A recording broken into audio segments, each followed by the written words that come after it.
This is supposed to be a happy video. On the whole it is, but it seems just about every book with an animal protagonist has some element of sadness in it somewhere. That's not the focus of this video, and many times I've skipped over it, but every so often it was an essential enough part of the story that I had to reference it. So at times in this video I have mentioned animal deaths. Hello, I'm Leonie, and today I'm doing a short video about animal protagonists in books. I decided to keep this down to 5 books, so in order to choose those books, I've established a number of exclusions. So I'll talk about those first. To start with, I've decided to exclude all books where the animals are basically humans, they're just anthropomorphized. So if the character is an animal but they're wearing clothes and their job is an accountant and they drive to work in their car or whatever, then they don't fit my definition of an animal protagonist. Then I've excluded all the books where it's about an animal, but we're not actually in the animal's head at any point. So we're looking at the animal from the outside, and even though we might be closely focused on the animal, we're never the animal.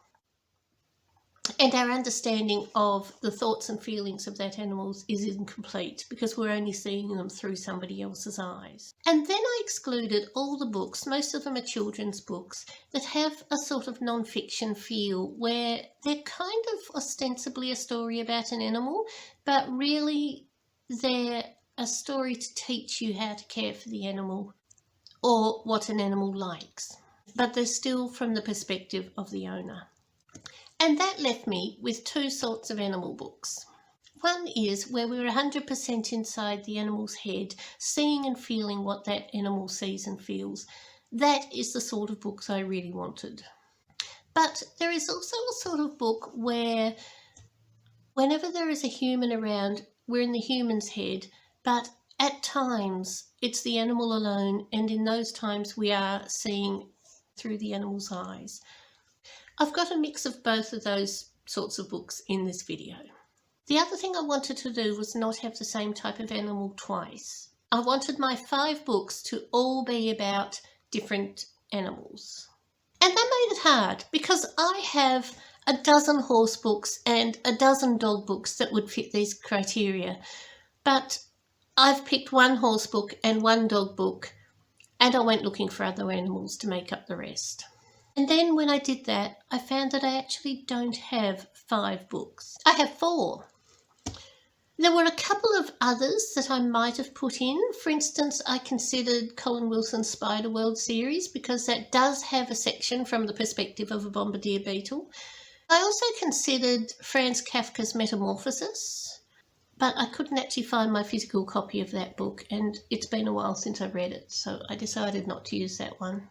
So in the end, I've gone with 4 and I've picked the 5th book that I would like to read. And with that out of the way, let's get on to the books. The first one is Black Beauty. This one was kind of obvious, I think. This book is, of course, from the perspective of a horse called Black Beauty. It follows Black Beauty right through his life from his birth to his very old age.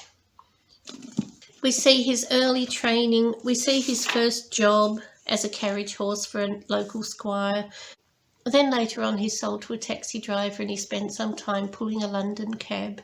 Later still he ends up with a bad owner who mistreats him terribly, and when he's broken down and ill and he can no longer work, he is very luckily bought by a kind person who gives him sanctuary for the rest of his days.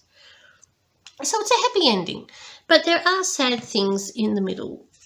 And my book, as I said before, has the best pictures. It has pictures of Black Beauty meeting his friend Merrylegs the pony. This is, I now know, the only book that Anna Sewell wrote. When I googled her, she was actually injured when she was 12. It looks like she broke both her ankles and they never healed properly. And for the rest of her life, she had severe mobility problems and pain. She had to walk with a stick, and for much of her life, the only way she could actually get about was in a pony cart, which might be why she was so aware of the suffering of horses around her, because she was suffering herself for so much of her life. And that's what led her to write Black Beauty, which was a book for adults.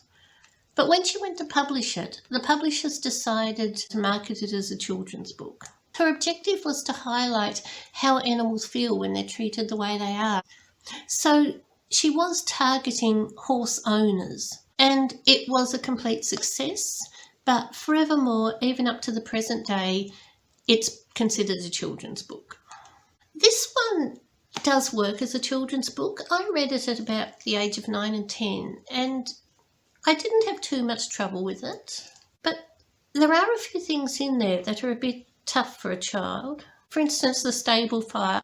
I know I had trouble with that scene when I was a child. And for years, when I got to the end of the book, I reinterpreted those final sentences. I picked my own ending. So in the end, when, spoilers, sorry, Ginger dies, I got to that end paragraph when Black Beauty is standing in the shade, under the tree, perfectly safe, perfectly happy, and he says, "My troubles are all over, and I am at home, and often before I am quite awake, I fancy I am still in the orchard at Birtwick, standing with my old friends under the apple trees."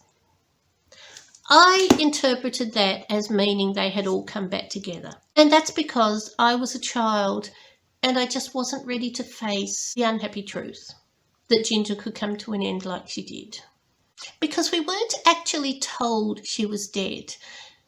Black Beauty thought he saw her on the cart, but he was never sure. It was never made clear. And yes, I spent years in stubborn denial saying, no, that means they're all there. They found Ginger, they rescued Ginger, she's there with them. So I think there are some aspects of this book that you would handle better as an adult than a child. But apart from those few things, it's a wonderful story. It is a wonderful story for children as well as for adults. I particularly love this edition with, like, look at this back page. Isn't that fantastic? And the illustrations all the way through are wonderful. So yes, that's book number 1. Book number 2 is Watership Down by Richard Adams. I don't think it would surprise anyone to find this in my list. Plus, it's about a rabbit. There's not that many books about rabbits. Like Anna Sewell, Richard wrote this to educate people over the plight of the animals. And also, like Anna Sewell, he intended it to be a work for adults, not for children. But once again, it was marketed as a children's book. It's a harder case to make for this one. This is the story of a rabbit named Hazel whose warren was destroyed, and he and several other rabbits from that warren go on a long journey to find a new home. It's a beautifully written story, and the treatment handed out to rabbits in England is shown to us in very shocking clarity. The characters are hugely likeable, and there are equal elements of courage and heroism and despair and mistakes made and rabbits forgiven, and it's got all the elements of an epic. It really does. But some of the rabbits do come to bad ends, and that would be very tough for a child. I was older when I read this one, probably about 16, I think. But even then, I was a bit traumatised. Even today, it's a very confronting read in some ways. Now, as well as being the adventure of some rabbits on a search for a new home, as the book goes through, the rabbits sometimes visit other settlements, considering whether they might live there as well or just visiting along the way. And the settlements exemplify human civilizations in some ways. So, as well as being an adventure story about rabbits, this book is a social commentary as well. And that's something that children wouldn't grasp in the slightest. Great book though. Great book. Very likeable characters. I realised I was sitting too close to the camera. Hopefully the whole book is visible now. So one other interesting thing about this, to me at least was interesting, was that Richard Adams had trouble finding a publisher. He was rejected by 4 publishers and 3 publishing agents before somebody took a chance on the book and published it. And it was a runaway success instantly. I guess that's what happens with books that are a little bit different.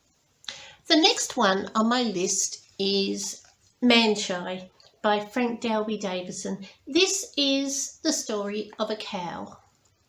This book only just meets the criterion, but I wanted to include it because it does come from the perspective of this cow, the Red Heifer. She doesn't have a name. We only know her as the Red Heifer through the whole story, but we are alone with her. We do know exactly how she thinks and how she feels. Now, I had a bit of trouble with the beginning of this story. The first few chapters to me were very confronting.